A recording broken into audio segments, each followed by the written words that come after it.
Aplikasi buat invest kripto bagusnya pakai aplikasi apa nih? Oke, mungkin Mas Ai langsung saja dijawab. Iya, jadi sebenarnya jawabannya adalah aplikasi yang sudah terdaftar oleh regulasi ya, atau regulator lah ya. Kalau di Indonesia mungkin sudah terdaftar di Bapepti lah gitu ya, udah resmi gitu berizin.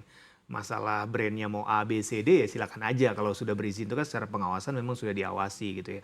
Nah harus diketahui juga mungkin nanti di 2025 paling lambat itu pengawasannya akan berpindah ke OJK. Jadi memang harus dilihat juga ketika nanti sudah berpindah ke OJK ya harus agen penjual atau aplikasi memang sudah terregister atau terdaftar di OJK gitu. Ada perbedaan nggak sih Mas dari segi peran maupun nanti tugas-tugas yang dilakukan?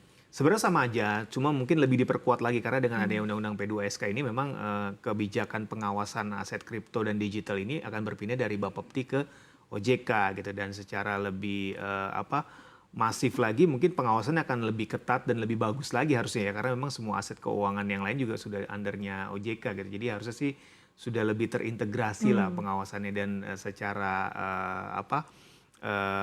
keamanan juga akan jauh lebih bagus harusnya gitu. Oke, kalau sudah terintegrasi artinya nanti next-nya yang kripto-kripto yang baru nih, nanti mereka daftarnya di Bapepti tetap atau di OJK? Nanti setelah misalkan sudah resmi berpindah harusnya ke OJK gitu. Kalau sekarang ini masih di Bapepti ya, masih masa transisi berproses karena memang secara undang-undang nanti akan resmi berpindah ke OJK ketika sudah PP-nya keluar, peraturan pemerintahnya keluar. Sampai PP-nya keluar baru nanti baru resmi ya. resmi ke OJK pengawasannya. Gitu. Oke, Mas Ai, kita balik lagi nih soal ETF Bitcoin Spot. Ini kan Oke. sebuah gebrakan ya di dunia pasar kripto. Apakah nanti dengan diresmikannya atau diizinkannya ETF Bitcoin Spot di SEC, next-nya Ethereum juga akan mengeluarkan gebrakan baru juga nih? Bukan nggak mungkin ya, ketika sudah ada satu ya Bitcoin ini masuk ke ETF, bukan nggak mungkin aset kripto yang lain bisa mengikuti gitu ya, termasuk Ethereum, Dogecoin dan lain-lain mungkin bisa aja gitu ya, selama memang pasarnya atau demand-nya ada gitu ya.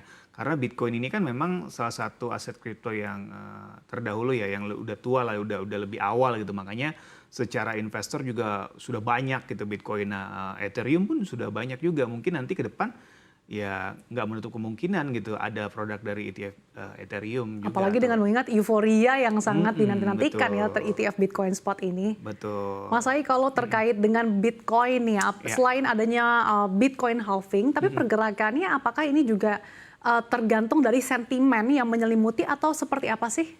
Iya, tetap aja semua aset instrumen investasi itu kan akan berpengaruh juga ke kondisi perekonomian gitu ya, global dan juga domestiknya gitu ya. Lalu juga faktor geopolitik gitu, kalau seperti kita tahu sekarang ini juga faktor geopolitik juga lagi memanas gitu ya. Terus juga dari daya beli juga itu berpengaruh juga gitu ya. Terus juga secara risk profile investor juga berpengaruh juga karena pasti akan berbeda dengan pasar Bitcoin di Amerika dengan di Indonesia gitu ya. Jadi memang demografi juga berpengaruh juga gitu. Jadi banyak faktor sih yang membuat apakah sebuah aset investasi itu jadi menarik atau enggak gitu.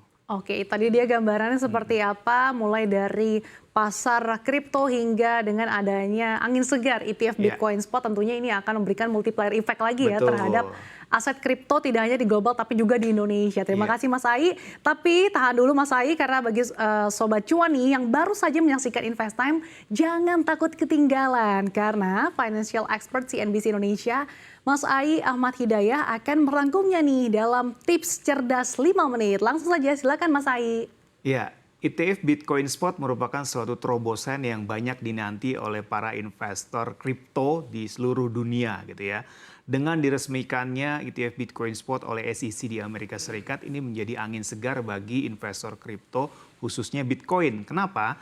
Karena secara legitimate ini akan membuat aset kripto menjadi semakin diakui gitu ya sebagai suatu aset yang liquid dan juga menarik.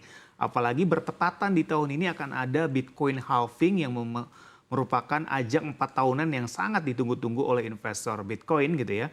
Karena akan ada pemangkasan nilai keuntungan. Dengan begitu harganya potensial akan menjadi lebih terdongkrak naik. Kenapa? Pasti karena supply-nya semakin terbatas tapi demand-nya akan menjadi semakin besar. Nah, ini bisa dijadikan salah satu pilihan instrumen investasi buat kalian-kalian yang memang risk profile-nya agresif. Nah, buat kalian yang masih moderat, mungkin boleh coba ETF Bitcoin Spot ini, tapi disarankan untuk masuk secara bertahap dan jangan FOMO gitu ya. Jadi harus kita tahu juga underlying-nya itu apa, siapa agen penjualnya, dan juga kapan kita harus masuk, kapan kita harus keluar, lalu jangan lupa gunakan uang dingin. Nah, dengan begitu kita juga bisa mengikuti euforia yang terjadi, tapi juga tetap menjaga manajemen resiko, tetap prudence gitu ya.